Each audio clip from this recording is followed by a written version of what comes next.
காலையில டிஃபனுக்கு சப்பாத்தி, முட்டை கிரேவியும் தான் பண்ணியிருக்கேன்.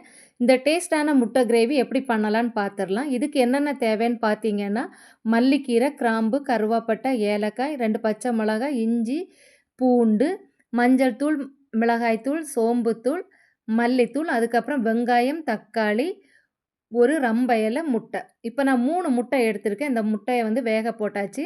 2 பெரிய வெங்காயம், 1 தக்காளி, 1 சின்ன துண்டு இஞ்சி, 6 அல்லி பூண்டு.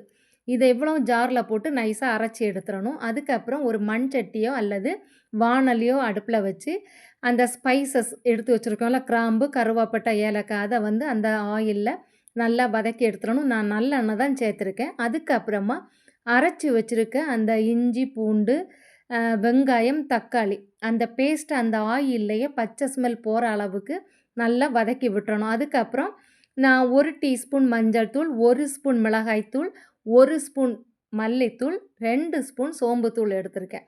அந்த மசாலாவையும் சேர்த்து நல்லா அந்த ஆயில்லயே அந்த வெங்காயம், தக்காளி எல்லாம் அரைச்ச அந்த பேஸ்ட்டு கூடயே நல்லா வதக்கி விட்டு, ஒரு சின்ன டம்ளருக்கு 1 டம்ளர் தண்ணியும் சேர்த்து, தேவையான அளவு உப்பும் போட்டு, அதுக்கு கூடால நம்ம கட் பண்ணி வச்சிருந்த 2 பச்சை மிளகாய், அ ஒரு ரம்ப இலை எடுத்து வச்சிருந்தோம்ல, அதையும் கட் பண்ணி போட்டுறணும். அதுக்கப்புறம் அந்த கிரேவி நல்லா வெந்ததுக்கப்புறம், வேக வச்சு பாதியா கட் பண்ணி வச்சிருக்கக்கூடிய முட்டைய அதுக்கு கூடால சேர்த்து, மேல மல்லிக்கீரையும் போட்டு இறக்கி விட்டுறணும்.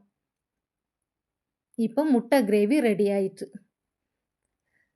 இந்த முட்டை கிரேவி வந்து சப்பாத்தி, இடியாப்பத்து கூடலாம் ரொம்ப டேஸ்ட்டா இருக்கும். இந்த வீடியோ உங்களுக்கு பிடிச்சிருந்தா எங்க சேனல லைக் பண்ணுங்க.